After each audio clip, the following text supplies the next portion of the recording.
नमस्कार दोस्तों, हमारे मंच पर आप सभी का स्वागत है। दोस्तों, हरियाणा के अंदर चुनाव, महाराष्ट्र के अंदर चुनाव और झारखंड के अंदर अगले 2 से 3 महीने के अंदर चुनाव होने हैं। अगर हम दिल्ली की बात करें तो दिल्ली के अंदर अभी अभी पूरे देश के अंदर जो है वो लोकसभा के चुनाव हुए हैं और नई संसद के अंदर नई सरकार चल रही है। एक अलग सा चेंज जो अब की बार सत्र के अंदर देखा गया, जैसे कि पहला सरकार बनते ही जो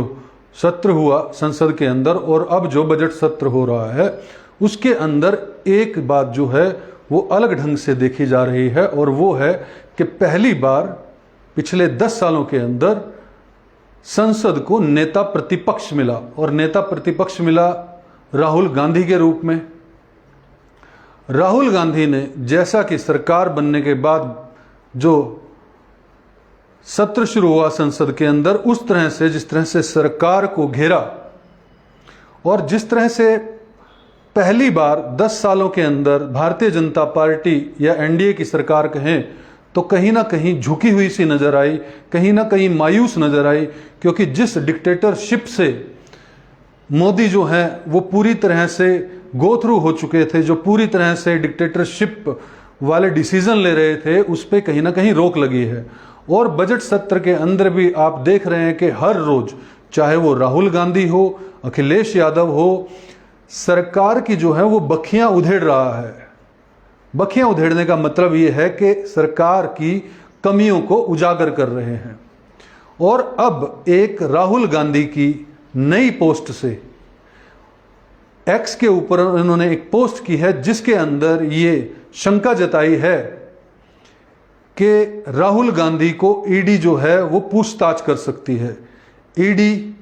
जिसका नाम सुनते ही हमें पीएमएलए कानून याद आता है, जिसका नाम सुनते ही हमें जो है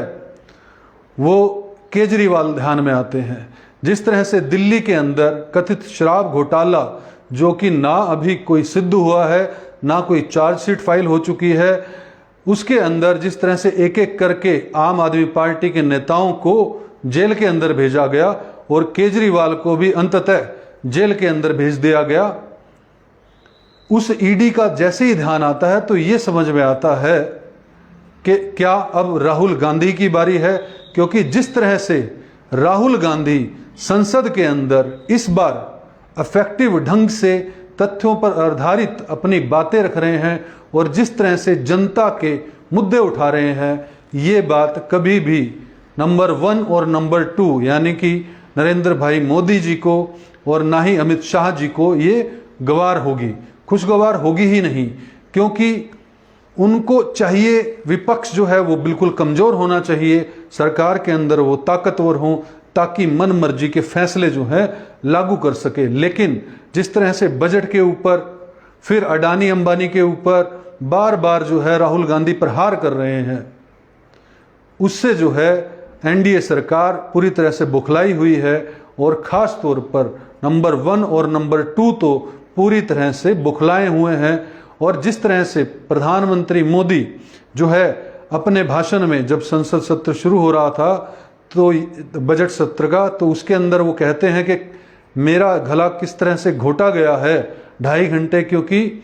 भाषण पर बोलने ही नहीं दिया था। पिछले संसद सत्र में जब उनका राष्ट्रपति का अभिभाषण आया था तो उनके विपक्ष जो है वो लगातार उनका बायकॉट कर रहा था।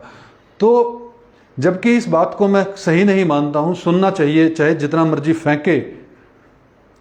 कोई भी प्रधानमंत्री हो, गृह मंत्री हो, वो जितना मर्जी झूठ बोलता हो, ठीक है, लेकिन उसे सुनना तो चाहिए और फिर उस पर प्रतिक्रिया देनी चाहिए। यही संसद की गरिमा है। लेकिन नया भूचाल आया है राहुल गांधी के एक्स पर पोस्ट डालने से, जिसके अंदर उन्होंने साफ तौर पर लिखा है कि ईडी के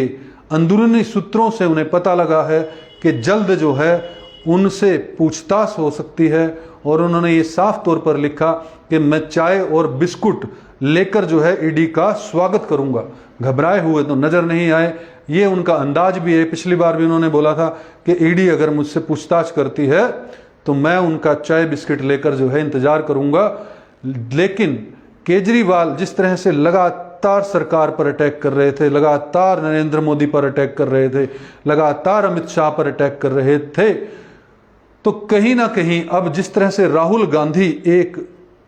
सुलझी हुई, एक समझदार भूमिका नेता प्रतिपक्ष के रूप में काम कर रहे हैं, जो देश के मुद्दे उठाने चाहिए। क्यों, देखिए दोस्तों, लोकतंत्र जो है हमारा तब तक सुरक्षित है, तब तक मजबूत है, जब तक विपक्ष जो है जनता की आवाज को लगातार उठाता रहेगा, पूरी मजबूती से उठाता रहेगा। जिस दिन विपक्ष जो है जनता के मुद्दों को उठाना बंद कर देता है, उसी दिन आप समझिए कि लोकतंत्र का चीरहरण होना शुरू हो जाता है, लोकतंत्र जो है वो कमजोर होना शुरू हो जाता है। और सत्ताधारी पार्टी, चाहे वो कोई भी पार्टी हो, चाहे वो कांग्रेस की पार्टी हो, चाहे वो भारतीय जनता पार्टी हो, वो कोई भी पार्टी की सरकार हो, वो सदा चाहेगी कि विपक्ष जो है वो कमजोर रहे और मनमानी ढंग से हम जनता के ऊपर एक्सपेरिमेंट करते रहें, क्योंकि जनता इनके लिए, नेताओं के लिए और सरकारों के लिए एक एक्सपेरिमेंट का साधन होती है दोस्तों। तो राहुल गांधी कहीं अब अगला टारगेट तो नहीं बनने जा रहे नरेंद्र मोदी जी और अमित शाह जी का, कि जिस तरह से उनको ईडी से अगर पूछताछ के सम्मन मिलते हैं या ईडी पूछताछ करती है, तो कहीं अब राहुल गांधी को गिरफ्तार करने की तैयारी तो नहीं चल रही है, कोई ऐसा षड्यंत्र तो नहीं चल रहा है। इस पर राहुल गांधी ने साफ तौर पर कहा कि इस सरकार के अंदर 6 लोग, जिस तरह से 6 लोगों ने अभिमन्यु को घेर कर जो है मारा था, 6 लोग हैं, खुद नरेंद्र मोदी, अमित शाह, अडानी अंबानी, मोहन भागवत और अजित डोभाल का नाम उन्होंने लिखा, कि जिस तरह से इन 6 लोगों ने अभिमन्यु को घेर कर चक्रव्यूह रच कर मारा था, इस तरह से इस देश की जनता को भी ये लोग मारना चाहते हैं। कहने का भाव कि इस देश की जनता के जो राइट्स हैं, इस देश की जनता को जो डेवलपमेंट चाहिए, वो पूरी तरह से जो है वो एनडीए सरकार, भारतीय जनता पार्टी की सरकार जो है वो पूरी तरह से समाप्त करना चाहती है। और जिस तरह से राहुल गांधी संसद के अंदर बेबाकी से जो है वो मुद्दे उठा रहे हैं, और जिस तरह से सटीक भाषण वो देने लगे हैं, जो पप्पू वाला उनका टैग था वो धीरे धीरे हटता जा रहा है। जब से उन्होंने भारत जोड़ो यात्रा शुरू की और जब पैदल यात्रा की और पूरे देश का भ्रमण किया, तो उनके अंदर से एक नए नेता का जन्म हुआ। और ये बात मैं खुद लाइव देखा है इस बात को, कि पहले वो किस तरह से भाषण देते थे, अब वो किस तरह से भाषण देते हैं, कितना इमोशन जो है उसके अंदर उनका प्रकट होता है। तो दोस्तों,